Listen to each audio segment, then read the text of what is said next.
नमस्कार, आपण पाहतात नमस्ते फलटण यूट्यूब चॅनल आणि मी राजकुमार गोपने।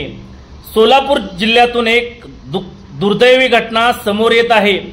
माहेरी गेलेल्या आपल्या पत्नीला परत का आणत नाही म्हणून एका सख्या भावाने आपल्या भावाच्या डोक्यात कुऱ्हाड घालून जखमी केल्याचा प्रकार घडलेला आहे।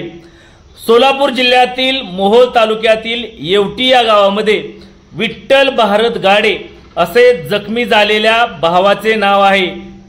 विठ्ठल भारत गाडे वय 37 हे जखमी झालेले आहेत।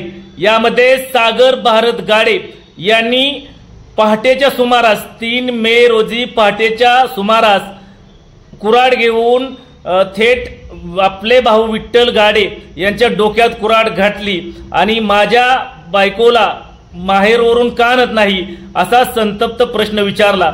यानंतर याबाबतची घटना पोलिसात गुन्हा दाखल झाला असून जखमी असलेले विठ्ठल गाडे यांना दवाखान्यात नेण्यात आलेले आहे।